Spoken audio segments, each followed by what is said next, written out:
Hello, and welcome back to the Big Brain Podcast for episode 10. 9. I think it's 10. 10. Yeah, 10. The Big 10. For episode number 10, you are joined with myself and Sneaky Thief to what side ever he's I'm on the right. to me. I'm on the right. On the right. Unfortunately, we don't have Mr. Honor with us today. Yes. Mainstay, usually, but he's unfortunately a bit ill at the moment, so I don't think he'll be joining us for today, but that is completely fine. We keep the show rolling as we do every single week. And keep it on the rolling point, we had a lot going on from last week. We had a lot of conversations that were going on. We even cut it short because we did it on a Monday. I'm never doing that again. No, I don't want to do it Monday again because that killed me mentally. I kid you not, man. When I was like on the Monday, I was eager to do it, but then I was so tired at the same time. It was worse than that Saturday shoot that we did, if that makes any sense. Yeah, I mean, it was one of those ones where I was like, oh, okay, let's just go ahead and get it over the way. And then like half an hour in, I was like, get me gone. But I'm glad that we're doing it on a Sunday. We feel a little bit energized, but we got a lot that we was talking about with CJX, so we're going to move on kind of like to some couple of other bits that we wanted to talk about, but we never really got the chance. For example, I was actually wanted to ask about us going to SI at some point. What, attending? Attending it, yeah. Yeah. I mean, that's something that I definitely want to do. But it's a question of which is the closest one to go to if they ever get in Europe. It would be anywhere around the Netherlands would be, or like Berlin. If they went to Berlin, then it'd be cheap for us. Flights are like 60 odd quid, 80 quid.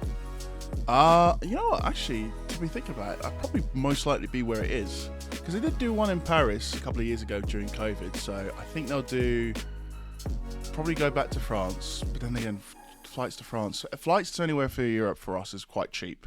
It's actually it's so much more cheaper getting a flight to another country than it is to fucking go to anywhere other city in the UK at the moment. Like, say for example, I wanted to go to Manchester, right? I'd probably have to spend on a return 160 for a train. Yeah, it's nuts now. Yeah, especially when they put the prices up. It's kind of crazy. Mm. I mean, I went a few years ago when I was like, nine? I say a few years ago, so it's not that long ago. 19. Me and a few people, we went to Berlin for a weekend. 150 quid, hotel, flight there and back. That's cheap, especially if you get a hotel as well. Yeah, well, we stayed in a big room. It was all one room, but that's still cheap though. For the most part, yeah, it was about 80 quid, £100 each. It wasn't even that bad. That was all right. That's for 2 nights. That's good. That's actually really good. But I would like to do that at some point. But it's, again, a lot of the events they're going not really to Europe at the moment.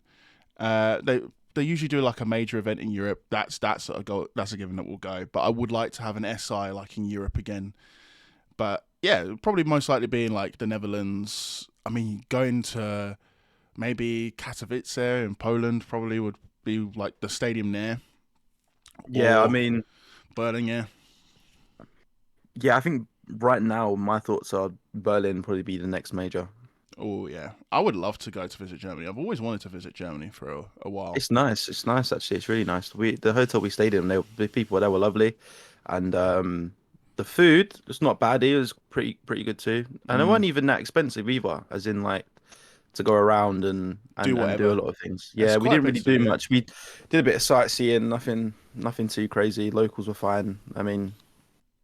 Yeah, but I mean, yeah. I always enjoyed like the sort of it's a very different culture over there, and I think it would do really, really well. Like if we was to go there, I know there's a lot of good events that happen in Germany. Like if we was to go outside of Berlin to Cologne, they have great arenas over there.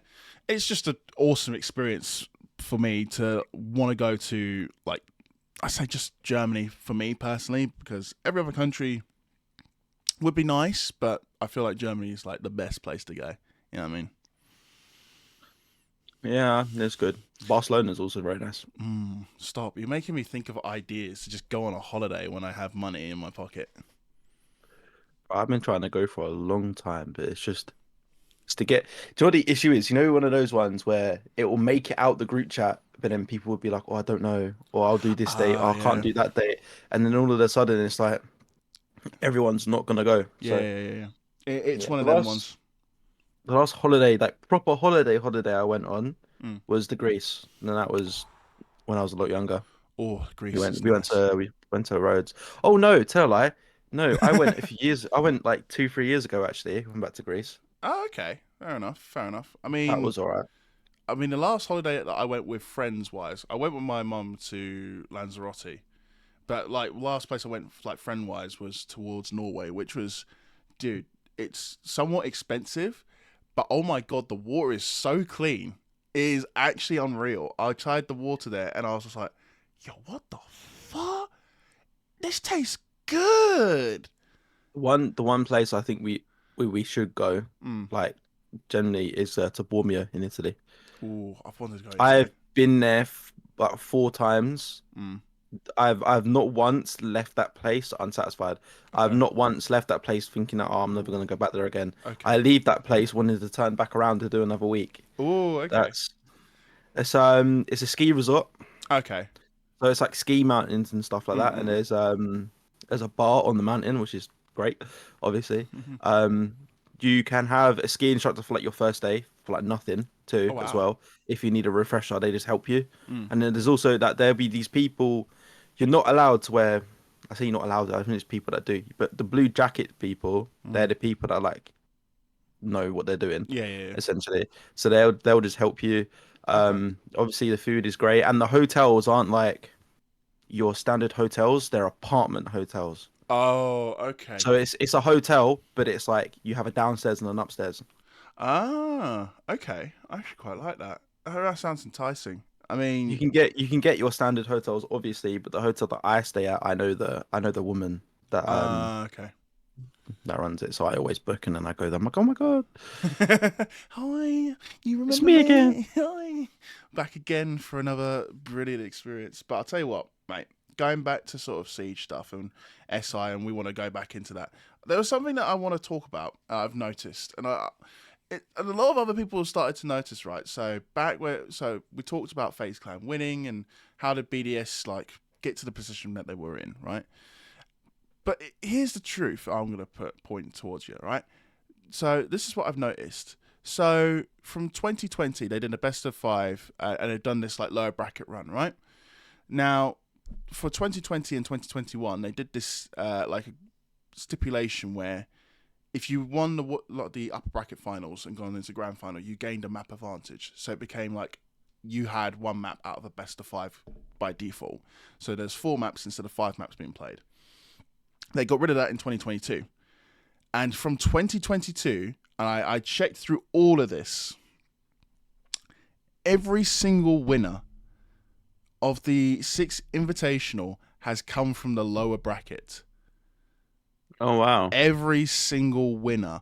And here's the even crazier trend. Besides TSM, every single winner, which is G2, W7M, and FaZe Clan, came from the upper brackets and went to the lower brackets and went and had a run and guaranteed won the whole thing.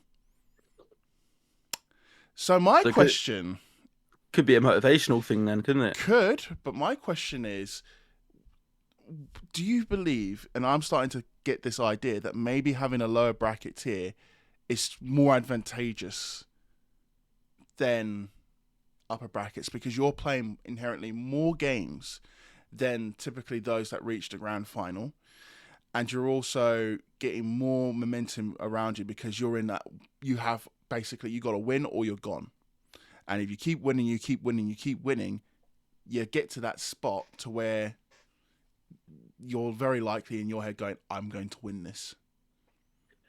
Yeah, I mean, I think the lower bracket's a good spot for people if like for motivational to win, Mm, because obviously you lose this series, bye bye, yeah. essentially. Um, but I think we need to keep it though. Keeping it would be better. Yeah, Giving the second chance is probably a lot better because the single elimination bracket can get kind of tricky. I mean, true. That's true. We have seen how certain teams that look like they're going to do well don't get the chance after one game that's off by chance. But my thing is, I feel like there's too much of an advantage for the lower brackets once they get to the grand final because they would have had inherently more games. Statistically speaking, they just do. Stats don't Yeah. lie. So, So the what do you team from the do? lower bracket are more prepared, to be fair. So, That is true. what do you do to give someone that's worked all the way to keep in the upper bracket a decent advantage without giving them a map advantage? In my opinion, Wouldn't you say that would be their coach's responsibility or their team manager's responsibility to get them ooh, scrims in the meantime? maybe. But that would be something we'd have to ask somebody within the scene to Yeah, talk that's about. true. But it's one of those ones where if it was me and I owned the team or whatever, Mm, if I notice someone's inherently getting more games than us and it means that they're getting more fueled or if they're getting more practice or yeah, more whatever, time. more time, I would be looking for scrims.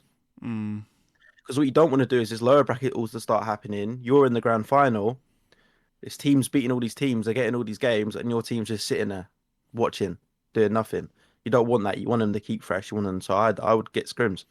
Scrims would be mm. your best bet, 100%. I would agree with that, but I don't know if they were allowed. If there is there many teams that would be still doing scrims because the majority of them would have started to go home or would have relaxed for the grand final of the event. Mm. Maybe the best thing you can do is see. I agree because you win the. Let's say you win the upper bracket finals. Great, you've guaranteed got a shot at the grand final. Yeah, so you won the upper bracket finals. Congratulations, you're in the grand final. You don't have to worry about fighting your spot, but at the same time you there's no way that you can get some game time on the main stage. So unless there is a team, my probably best suggestion is you got to tackle it from that perspective of maybe you got to give them like maybe they have a better priority of choosing the best of 5 maps overall, so they get to choose the majority of maps that gets played in this best of 5 because they can go into maps that they feel comfortable and confident in, and then they can control and dictate what goes because at the moment, I would definitely say the main downside is again they don't get a lot of a chance to play it on the stage and keep that momentum. Maybe things will change next year, but I doubt it at this rate, considering a lot of the times it has gone down this route. Yeah, I mean, we'll see. I'm not too bricked up on how everything works Yeah, over in that world. I'm just a consumer. you're just a I average enjoy consumer. consuming. Yeah, I I am just a member of society. I I just watch. I don't judge. No, me, No, me, no, no, no, me not, no, me no. not change things. Me watch things. If there was one thing that I would change about the tournaments and the way they go, Mm. probably would be the drops. Ooh, okay, go on. I want better drops, bro. Don't you think though, with what they've started doing with the Six Invitational and a couple of I think in the Montreal major started doing it, where if you do these predictions, you get these nice rewards as in the right step. Yeah, that's good. Yeah, that's good. Yeah, that's really really good. But another thing that I would like to see in these events is more kind of like, yeah, the games are fun and the games are good to watch and all that stuff, but it's like I want more show matches Ooh, okay. because there was only one, and don't get me wrong, I very much enjoyed watching that one, and it was really good. So if we had like a show match like once a day, Okay. would be It'd be fucking brilliant because the interesting. show matches are funny. They are, but it's the structure of it. Because every single day there's a game going on. I think that's another thing that we don't really talk about often is that for Siege, they have always 2 streams every single major tournament that they usually go on. It's very rare that we see like a one stream as we get into the playoffs. We're still having 2 streams. It's only once we reach the main stage that we finally get that one stream, Mm. which I think it's just a bit too much, and it might be better that we space things out a little bit. So maybe then we don't have to consume like we're going backwards and forwards between different streams to watch different matches. You know, Yeah, but if they stretched it out, it would mean that the general public or people who want to come and watch it live would have to spend more money mm, staying longer. maybe I don't know. Because It's interesting. I don't know, we'll see. Either way, I think they need to do more tournaments in the off season too. Oh, definitely. I definitely Like agree with 100% that. I get that the major's a big thing, the SI is a massive thing, Mm. but I feel like if they did more sort of matches in between and like more just more shit, just do more stuff for Yeah. Pro League in Mm. between these things. And also sort, sort out Siege Cup. I knew he was going to bring that up because it's now been every 2 weeks that we get a Siege Cup. It's there's the genuine basis, and it's still always at 5 o'clock p.m. And the closest we've actually gotten to doing it, and we still like not everyone can do it. So I'm just like, I can't be fucked for this. I genuinely like, nah. Just do it on a weekend. Like, please, when CJX gets announced, properly and the release date, just go, yeah, by the way, Siege Cup, it's going to come with it and it's going to be launched on a Saturday, or if it's going to do a weekday, launch it on 7 p.m., like a reasonable time. Like, that's all Yeah, we I ask. feel like it will be with Siege X. But in saying that with Siege X, have you played Siege recently? Yes, I think I know what you're going to talk about. Have you seen the stickers on the maps? Yes, yes, Yeah. yes, yes, yes, yes, yes, yes. There's only been Now, 5 of them that's on, or 5 maps, sorry. I saw a Twitter post Go on. and I agree with this statement 100%. Mm-hmm. Somebody said, imagine if they started promoting major events and six invitationals this way in the map. Oh, I actually agree with that as well. Because when I see the X, Siege X 13th of March on the, it don't stop me from playing the game, and it's not distracting when you play the game No, either. it's not. It's Like done it's really well. just something that's on the wall on the map on the outside. It's not on the inside. It's not something that you're gonna look at and think, "Oh fuck, what is that?" If they promoted the SIs like that, I'd be happy with I it. would actually. I think this would be really, really good for, because sometimes the community doesn't always keep aware of what's going on.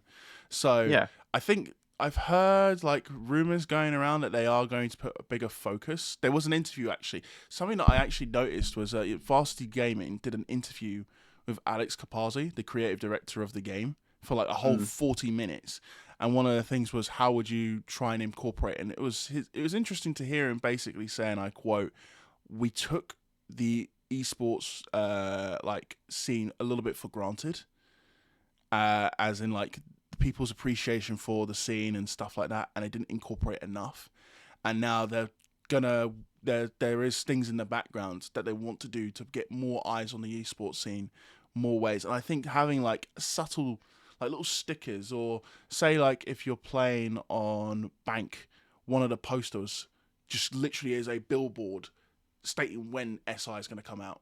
Yeah, Or that'd be when. good. That would Yeah. be so smart, because you have it on some maps in Valorant where they literally just change billboards or little posters to represent like an event that's going on, and it's very smart. It's a very good way of getting people involved. But then, Because it's not like if you have it in your menu, there's a percentage of people that aren't going to see it because they don't bother going and looking at that certain mm, part of the menu.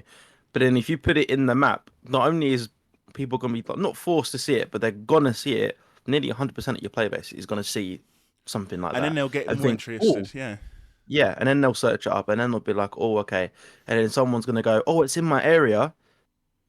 And then a potential ticket buyer. You there never you know. go. Exactly. So someone that's starting to get interested, then they'll be interested to get more details, which is then where you go to the esports. Go, right, here's what the matches could be coming up with for today. Here's what's going to happen. Here's where it's being hosted. Here's a link, or say here's an in-game player where you can watch the match, or at the better yet, a link to where you can go and get ready to see this event live, which would be so There cool. is one more thing that I would change though, with especially with esports teams and their designs Okay. for in the shop. Please stop with the anime girls. Oh, okay. That's fine, because it's getting a bit boring.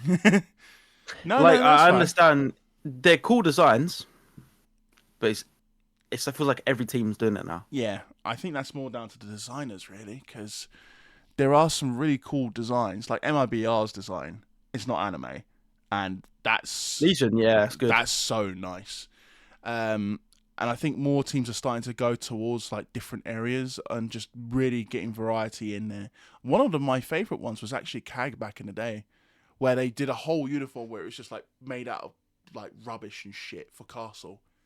It was so You know funny and what? it's so unique. Do you know what my favorite skin of all? It's I'll try and find. I'll try and find it. But Yeah. it was a team that couldn't afford anyone to design anything for them, Mm. and their skin was literally just random colors. Oh. But it was good, and I bought it. But the thing is, I haven't sold it or anything, but I can't find it in my inventory. So I don't know if they've taken it away because that skin it was I beautiful don't and I think they. loved it. To be fair, I can't even say if they have or they haven't at this rate because that's Yubi. They can just do random shit. To be honest, but I would like that sort of stuff. I'd need to know what that skin was because I might have seen it actually. I'm very curious now over over a single skin. I'm trying to find it, so we'll carry on, but I'll keep looking Yeah, for that's it fine. That's fine. I as mean, we keep yeah, going. we got. But it was very nice. I think we got a good idea of what we want, and I think esports is heading in the right direction. I was doing a little bit more research into what the new season was going to be like. So, again, with the previous episode, I was talking about how it's all lining up with CJX and when the season will start. But we've got a couple of new teams coming in. We've got an open qualifiers that will be taking place next month, essentially. So going straight into Yeah. March, and closed qualifiers as well for Challengers League, and then that's going to be the progression that they will go. And that whole 3 month period should hopefully lead up to basically two teams for each region getting selected, basically winning a chance to compete against pros, which will be pretty fucking cool actually. But we got a couple of things that were going around transfer news wise. For example, I think one of them was Alamo is looking to be picked up by Team Liquid from G2. A lot of transfer news is coming around, like Spoit potentially coming back to EU, which was discussed a little bit. So esports is kind of picking up. We're getting a bit of drama going around, a bit of rumors. I think this is healthy for the scene because it keeps people invested. It's like actual sports. But moving on to the new operator, because I've played the new operator for a bit. Have you tried the new operator? Yes, I did get the test server and I did give her a little bit of a go and try to push her capability as much as I Okay. could to try and figure out Right. what Okay. what was what. So I already have an opinion. Very, very strong Oh, opinion. I think she's very situational but very good. If that makes yeah, I don't sense. think she's bad. No, I don't think so as well. Because the main thing about her is she's got a good gadget for executes. So if you're going to execute a site, for example, let's use chalet basement, for example. Okay, so you got the connected door, you got blue door. All you got to do, and she's got smoke grenades as well. Keep that in mind. Let's say, hypothetically speaking, you got a mirror in front of you, and then you got these doors. Literally, you just smoke off the mirror, shoot the doors, execute, have maybe a capital firing off the rotate for her as well as the stairs. You go for a plant, you're basically guaranteed a win or guaranteed a post plant, easy. But then, say for example, you want to go for a flank launch. Not really likely that you're going to be able to utilize her for that because there's no sound calls, there's no sound cues to say it's going to happen. What you have to do is be vigilant of the doors that you're putting down and then reacting upon it. But there is a couple of things that you can do. For example, I've experimented with putting a claymore behind the Rauroa door, the doors as we call them. Yeah. And as soon as someone literally just shoots and opens the door slightly, boom, they're dead. Because they have to be up towards 6 meters towards the door, and their main priority is not looking down at the floor, or using a drone to just create a little hole where if you know someone's on the other side, but it's playing the time or being patient to wait for an opportunity, you just slip a drone through, blows someone up. You can do a lot of combos, I find, with him. Yeah, I think she's very good for getting a plant down in Mm. tricky situations, especially if you're only one or two people, and she can help massively, Mm. massively. Um, One thing I do like is finally we have a machine pistol. Oh yes, I None of this bearing nine shit. None of this SMG 12. These tiny little SMGs. We actually have a fully automated pistol now. Yeah, I actually think the gun's pretty good, honestly. Playing with Very the high gun, recoil. high recoil at first, but you just got to really pull down. But it's controllable, I definitely say. But you learn how to get rid of it, get used to it. I think, and this is something that I'm actually kind of thinking about. I wouldn't mind having this on like Sledge or certain other operators get the chance to use this gun. I think this is. I think what they're doing. What I hope is what they're doing is Mm, they're trying to introduce it now mm. and then kind of see how people react. Um, to me, I think it's great, but I don't think they should overdo it. No, I Give it agree. to too many people. I think there'll be I also select I people also again. found that skin by the way as well. Yeah, okay. That's so simple, but it's so cool. I bought that because it was like, oh, they don't have any money to get a designer. Let me Mm. just fuck it. I'll donate. I guess that's what that is. I guess. It's such a cool skin. I like it. I actually Yeah, really it's like good. it. Oh, mate. But I think we're going back to the Reaper Mark II, as it's called, or basically I like to call it Hmm. the Glock, because it is a Yeah. Glock. Um, a few characters I think should get it, but her kit balances out well because she doesn't have a power. She doesn't really have an AR. She has a DMR, but DMRs are so good at the moment. I always urge you just go with that as a default. So do Uh, you think, um, sorry to cut you off, but do you think she'll be used similar to Dokkaebi then, where people will primarily use a secondary rather than her ooh. primary? um, no, and it's because No. the fire rate is too low. It's about 750 Okay. rounds per minute, whereas remember the SMG 12 has like 12,000. So no matter what, as long as you aim at like the chest, the recoil is going to hit the gun. Sorry, the recoil is going to hit the head in a very quick, like within seconds. Whereas the Reaper is going to take a little bit longer, so there's time. I think, and also you have to keep in mind that's the DMR Twitch uses, and it's just a bloody good DMR. I prefer it over the Mark 14, if I'm being quite honest. Yeah. So I think it is going to be a. I look like I'm messing around. I got blue tack. I'm literally messing around with it as we're doing the pod. This is like my little stress ball. Fuck it out. But like if they upped the right, I'll tell you what. If this gun got up to 800 rounds per minute, yes. I think if it was similar to Ash's fire rate, yeah, I think this would be used primarily. But no, I don't think it will.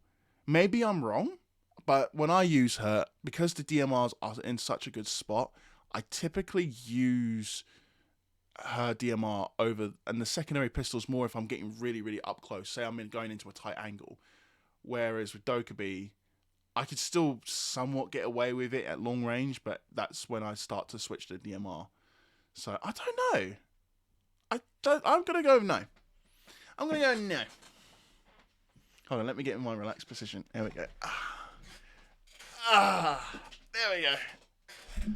What about you? Yeah, no, I don't know. I don't. I think I would rather have preferred if she had had Dokkaebi's DMR than Twitch's Ooh, DMR. why is that? I just prefer it as a It's gun. personal preference. Okay. Yeah, it's personal preference. I don't really like Twitch's DMR, but in saying that, I think the DMR is a good choice with the automated pistol. Yeah. Should have been too. It'd have been too much to give her an AR and. Yeah, I agree. If she got an AR, nah, that's just no way you can make it work. Whereas with a DMR, I think it balances her out quite nicely. But speaking about her gadget's very very cool. Yes. Um, I have always said that something a throwable reinforcement for hatches Mm. is something I've always had in the back of my mind that could be a possibility. But instead of that, we've gotten doors, Yeah. which is it's still I think it's pretty good. It's basically castle, but for attack. Yeah, pretty much. Um, I'm really happy. Now, when I was watching it, I was like, shit, what kind of counters are we gonna have? I'm glad impacts get it gone. Yeah, impacts get rid of it. You can bulletproof cam, EMP it. There's a lot of counters to this. So, Like, it's not entirely broken off the bat, no, which is, I genuinely thought it was going to be broken. I thought, Jesus Christ, this is going to destroy how we take over a site. But no, it's actually very well balanced. I like how its implementation, and it's more, again, it's just an execute heavy utility. And I think that deserves a place. Like, we don't have a lot of characters in the game that are primarily focused around execution of a site. Like getting the post plant down and just using that for that. I feel like we have a few, but then they have finite resources like Capital, for example. Say if he was in a post plant, his fires, you have to time it right. With Rauroa, or Aura, as I'm going to call her going forward because it's fucking easier. Um, yeah, her gadget can always be used and always has a benefit. And when you're doing a post plant situation, you can see when those doors are opening. And as a defender, you have to wait a little while, and then you're like, oh shit, I'm going to die. Fuck. You're always at a yeah. disadvantage if not used properly. So I like the new character, but going on to that, that's all we're getting next season. Yes, is a new operator. That's it. So usually with a new season, you get an operator, you get some balancing changes with different operators. You may also get some massive like gameplay feature and some quality of life features. So, for example, back in last season, we got major changes to the shields. We also got some operator changes, and then we obviously got Blackbeard. And then, we've had that as well with even season 2, one of the worst seasons we've had in a while, where we had the recruit rework. We at least got some like 2 maps that were put like into the pool to play around with. There's nothing this time around. The only thing you have is dynamic matchmaking 1, 2.0, something like that, where it's just improving the matchmaking experience, and that's it. But think about it this way. Yes, we're not getting a lot now. But think about what we're going to get with CJX. That's what I'm saying. So I think they've done a very good job here. Well, I say that, we'll see how it goes when we play the new season. Is that, yes, the operator is unique and is really, really cool. And some people are going to say, well, there needs to be more. But if they are smart and they constantly give us CJX information while we lead up to the next season, which should be the release of CJX, I think that people will not be bothered by this as much. I definitely won't. I've dealt with worse, and I don't really care. My priority is always, is the experience fun? Um, I saw the battle pass for the upcoming season. There's 48 celebration packs. There's so many. The sad thing is, you can get duplicates as well from those celebration packs. No. That's what I've heard. Yeah, I hope I'm wrong, but I've heard that there will be duplicates. So that really grinds my gears a bit, because if it wasn't, I would be so happy and it would make up for it. But no. But yeah, there's a lot of celebration packs. It's, if you don't want to buy the battle pass this season, that's understandable, but just got to keep in mind to a lot of people that what Ubisoft is doing is they're bringing out something big, and they're saving a lot of resources for when that game comes out. And I will heavily scrutinize it when it comes out. If it's shit, it's shit. But if it's not, I will glaze that shit like I did when I saw the trailer. I have no problem doing that. But yeah, I think that's, for me. I'm willing to deal with the season, because there's going to be so much CJX like news that will keep us basically in the loop. Now, one question I got to ask you, mate. Okay. You're back playing Siege for a bit, I've noticed, and you've uploaded some videos showcasing Siege. I'm just saying, and I've noticed you're not on controller anymore. So No. I want to ask that. What's going on for a start? For a start, I wanted to get back into the game. And for a second, my plan was to always be on mouse and keyboard, because Mm-hmm. obviously, what's the point in buying a PC if you're not going to use the controls, right? Yeah. There's no point. but I wanted to like kind of ease myself into it. Okay. I'm a very much of a like a panic button hitter. Oh Like yeah, I'll just that's press a what I used to random be. button and but with Valorant, Valorant is very, very easy to get used to on mouse and keyboard. I agree. If anyone out there, by the way, is trying to switch to mouse and keyboard on any game, play Valorant It will teach you because all you need is WAS and D. for the majority of the part. Yeah. Yeah, 100. But your abilities are on your C, Q, E. So by hitting them, not a lot of the times like you do in Siege, only every now and then, Mm-hmm. it's helpful because I'm learning slowly where they are. Yep. So when I started using mouse and keyboard in Siege, I can proudly say that I have surpassed at least 80% of people who start off with mouse keyboard on Siege. So I'm now Whee! very, very good. I say very good. I have two videos out, to be fair, quite Mm, close to each other, so that's obviously a good sign. that's good. Um, but yeah, no, Siege content is coming back. Valorant content has not left, so no one should worry about that. I'm still do that. It's just Siege has been surprisingly enjoyable. Surprisingly enjoyable. I think there's a lot of good things that's happened. I think that's got a lot of things back. I mean, the cheaters, in my opinion, have gone down significantly. I don't Oh, see I'm it. so glad. I've So not like glad. I've started playing more Siege just in general, and the fact that many games just don't have cheaters anymore, which is just like that's all I ask, and they actually have taken a stance. And I've just found out more recently. They so during that interview between Varsity Gaming and Alex Capati.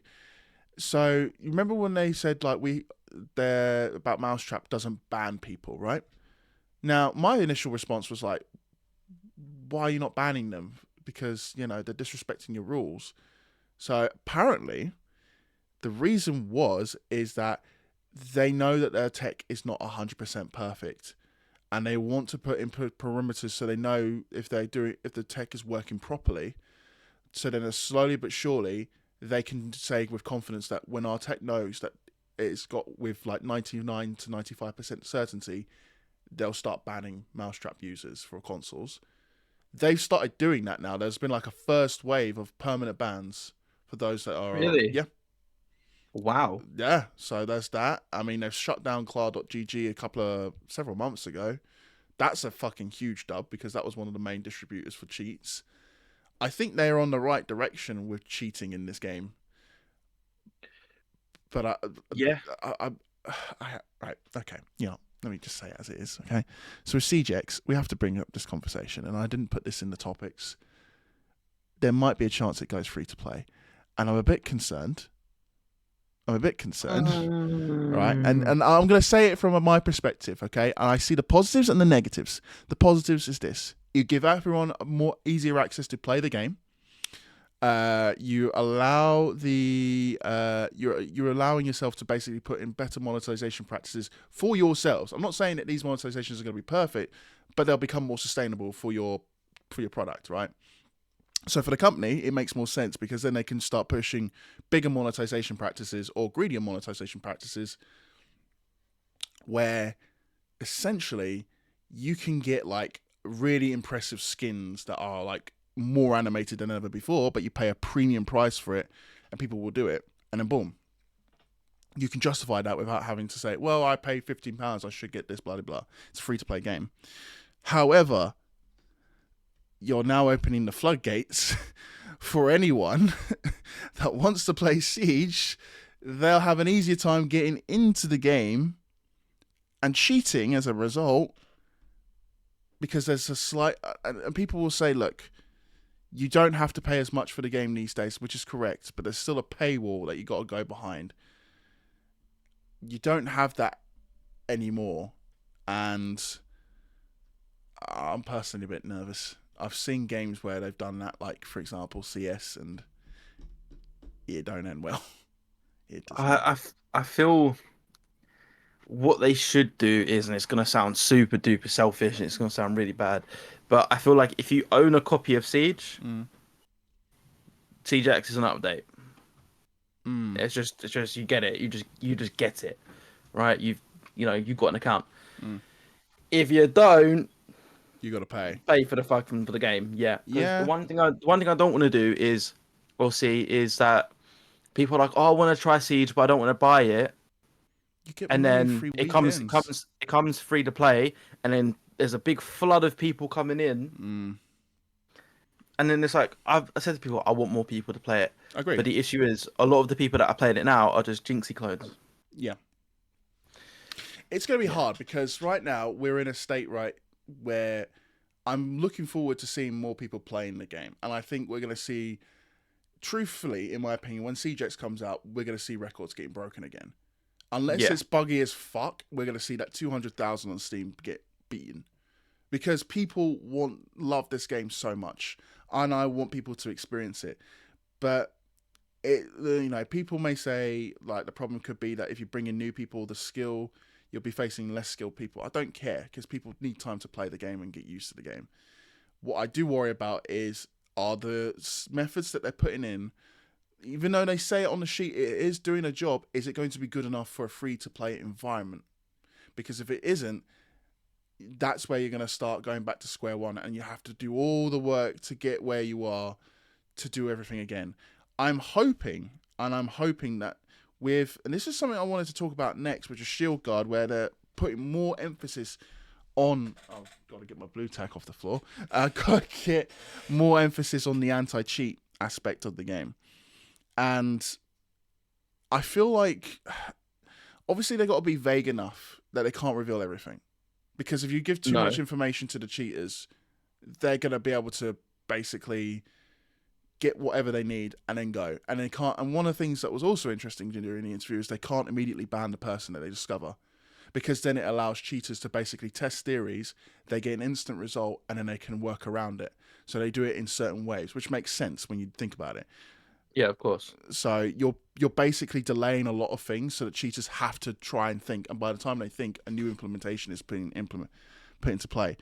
But I don't know if the cheating that like ShieldGuard looks promising because they're doubling down on the anti-cheat with basically putting more staff on different areas and looking at developing new different technologies, especially around AI. But is it going to be enough in a free-to-play environment? that's the question. That is the question. I am so nervous whenever I think about that because again, I play CS. The only game that you don't have this problem in is Valorant, because again, it is a kernel level anti cheat that runs all the time. So if you got Chinese propaganda, just get rid of it. Okay, we don't need to know about anything. All right, we can just hide everything. It's all right.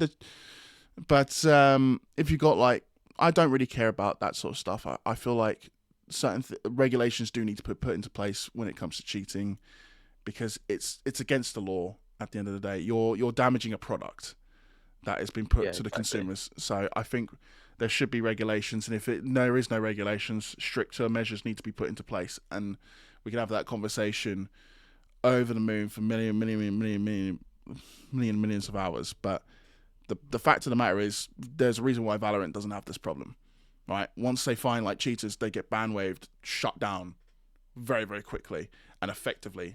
Whereas like in CS, Premier, once you get around from, I know friends that are around 25k plus elo, it's fucked. There is no point playing the game afterwards. But there's like this. Like I've always said that to cheat is just hardware ban them. Yeah, I agree. I think there should be something we need to consider as well. But then there's ways to spoof hardware, but I think for the majority of cheaters, they don't know how to do that. Yeah, I don't think they really care or want to do that anyway. So I don't know. I'm a little nervous. I'm a little nervous, but we'll see what happens. I mean, We will see. there is so many what if scenarios that we're going into CJX, going into the new season. I'm overall quite excited, but I'm also having to remind myself every single day to temper my excitement. I don't know if it's just me. Maybe it's just that too many people are getting too excited now, like myself included. Maybe we'll see what CJX brings us, I guess. I mean, I dissect. I'm working on the video that I said last week. It's basically been recorded. I've just got to edit everything together. Um, and I've discovered a couple of things. Obviously, from what I could see, they don't reveal a lot, but like, I'm trying my hardest to not fall into the same trap as I did with Cyberpunk, which is, you get so excited that something's bound to disappoint you. I can't fall into that loophole again, because the thing is, when that trailer released, it surpassed my expectations. I was expecting essentially graphical update, but when I dissected more of the footage, I was like, oh shit. And from the rumors and leaks going around, oh shit, this is bigger than I fucking thought it would ever turn into. Holy shit, this could be fucking amazing. But again, I gotta go, right, it's Ubisoft. they can play with your emotions like this and go, oh, oh, oh, this little thing that you're supposed to use to move your character, yeah, you can't do that anymore. We're working on a bug fix so that you can use the WSD keys again, but yeah, it's broken at the moment. You know, I don't want it to fail, but I have to, you know. Well, we will see, and we will see what happens. But I do want to call it there because I do want to go across some food. Yeah, I was gonna say we're gonna call it there. I think we covered the good chunk of stuff that we wanted to cover today. It's been a very thoughtful episode. Been a nice episode. It's been a chill one. Been a very, very, very relaxed one. Hope everybody has enjoyed it as much as, well, I guess as we have. Yeah, or maybe enjoyed the fact that I'm just playing around with blue tack during Blue tack the entire time. And I've hashtag been sat on the marketplace for the past 15 to 20 minutes. But yeah, we'll call it there. We're gonna chill out for a bit. It's getting very moody around in the UK at the moment in terms of weather, so deal with that as we go. It's picking up. It's picking up. But yes, people, listen, hit the subscribe button and the like button if you want to see the Big Brain podcast go abroad. Yes. Imagine we go do like a whole session where we're just abroad in a country with a camera. Oh, I've said that we need to bring a camera and just go camping. Oh yeah, you did, to be fair, in the bonus episode. I remember that as well. Yeah, because it would be entertaining just to go and be like, oh, we should go camping in the summer, bring all of our tents, but we have to fend for ourselves basically. Just like not turn our phones off, obviously, but have a camera and just film it. I have done camping, so I know what to do. Kind of. So have I, but I would just like to see Ben struggle, you know? But before we go, yeah, thank you so much for watching. Ben, get back for the next episode, mate, okay? Just get well. That's all we ask. Hashtag get well, Ronoff. There we go. Got my hashtag in there. Yeah, that's it. That's what's going to be going on under there. Great. That's it. So I've got nothing else to say. Oh.